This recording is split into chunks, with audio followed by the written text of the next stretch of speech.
to celebrate the 70th anniversary of the Veteran Cycling Club, which was founded in 1955.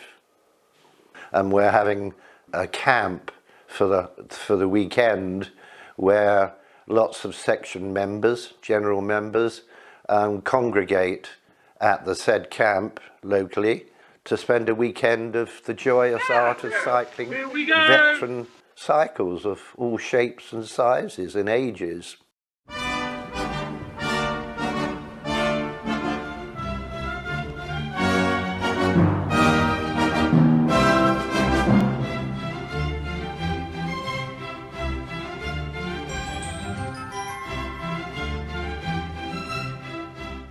Ripley is probably, one mustn't boast too much being the Ripley section, but it's probably was the premier part of England and some say Europe for the beginning of cycling.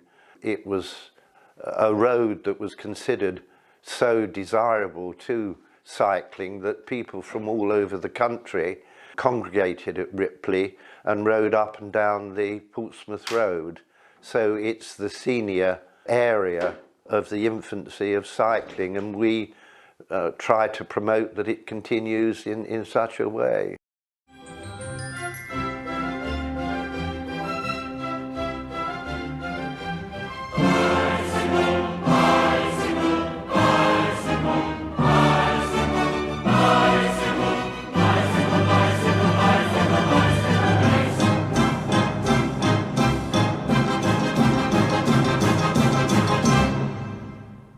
It was at the beginning of the 1880s that Ripley was the place to come to. H.G. Wells and lots of celebrities would come down and stay at the Anchor Pub. And the Anchor Pub in the High Street holds a lot of history of such congregation of cyclists. And indeed there was a visitor's book that was signed from that period up to 20-30 years ago, and they were in the custody of the publican until some few years ago. And we were quite involved in buying some of them at auction to stop them going abroad because they're of some merit.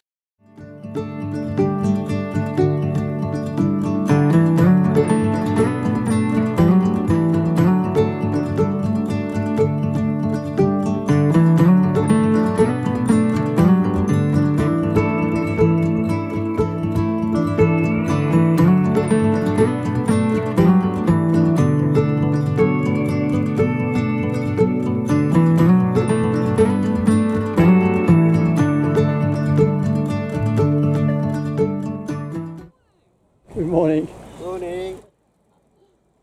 There will be some at the beginning of cycling, so they will be the 1870s plus, so pretty old. We won't have any hobby horses, which were the first such cycling machines where you worked with your feet, no pedals or anything, but certainly we will have penny farthings onwards and upwards.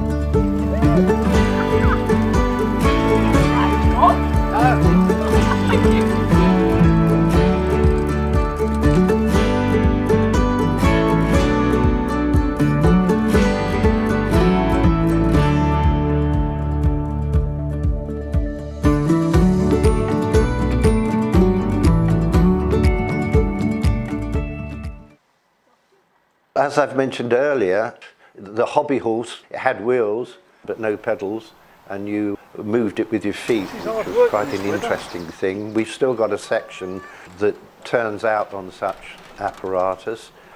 Pneumatic tyres were the thing that, to a great degree, revolutionised cycling, because before that the tyres were solid and it made quite an interesting ride as to the comfortability, if there's such a word, of cycling. Penny farthings, as everybody in the world knows, were the real mainstay of the origins of cycling. It's progressed considerably, but in the main, the diamond shape of a bicycle is the basis of a frame design. But in the 1880s and onwards, it wasn't so that the diamond shape was preeminent, and I suppose only in the 1890s or so, the diamond shape took over almost completely as to the design of bicycles. They've continued to this day as such, with great improvements, and a lot of it happening outside of what we would call the veteran period, when the Japanese and the Americans got involved in producing cycling equipment, and today it's almost gone into the space age of carbon fibre. The expense of cycles has increased tremendously there. We as a club, obviously being veterans, try to ensure that our bicycles are as old as we can possibly ride, and the difficulty with that is that as we advance in age, the riding of these wonderfully ancient cycles is very much more difficult than when we first started riding them.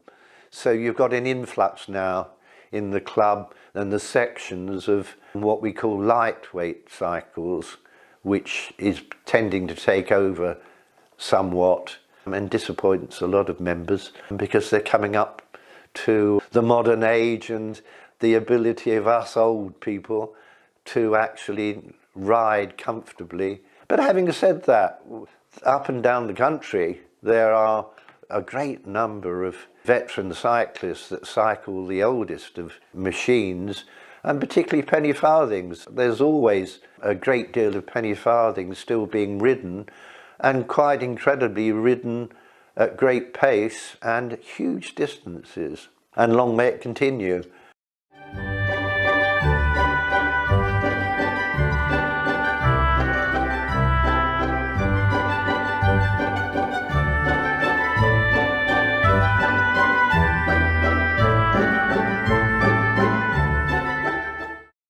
Our club was formed in 1955, so we were at the very beginning of it, and as I've mentioned earlier, we were the senior section because the club is divided up into sections of enthusiasts, and I think there are about 20 sections up and down the country, some more active than others, and we have been promoting cycling and veteran cycling obviously in particular from 1955, but there was a section at the beginning of the 1880s, and it lasted a few years, and then, like many things, it disappeared a bit. They even had a particular fund that existed where cyclists throughout the country contributed to the maintenance of the Ripley Road, which is quite a fascinating thing. The Ripley section was greatly indebted to the late Les Bowman, who was a member of the section and ran it for many a year, and indeed he was president and the editor of the newsletter for the main section of the club, and he's held in great regard in the area of Ripley and Send in general ways. And we've been delighted to celebrate Les's time, and indeed his wife Anne and their family, in dealing with all matters appropriate to the running of the Ripley section, and he's held in high regard by the club generally. We're congregating at St Mary Magdalene Church, where the cyclist service will be held in the Ripley Road heyday between 1870 and 1890. It was the time of the ordinary and high bicycle, penny farthings. This church was known as the Cyclists' Church, and indeed it's got, in celebration of its cycling connection, it has a stained glass window celebrating cyclists.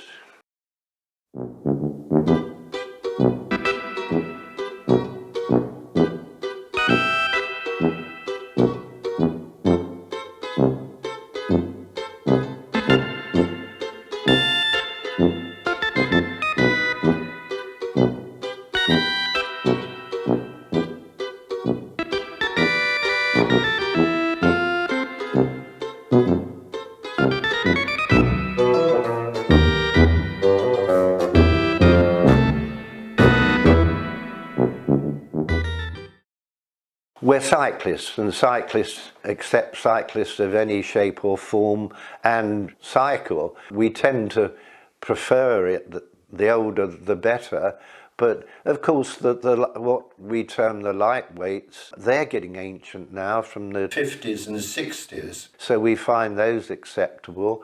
We will accept anything, but we much prefer it to be of some early age, but we will have people on fairly modern cycles.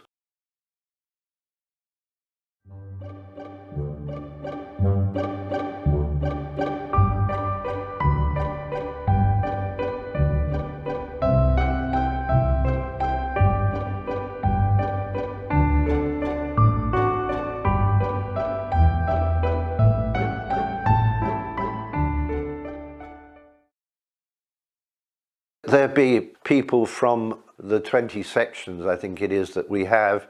There'd be people travelling from up and down the country to celebrate it. So yes, we expect there to be a great number of people from all the sections.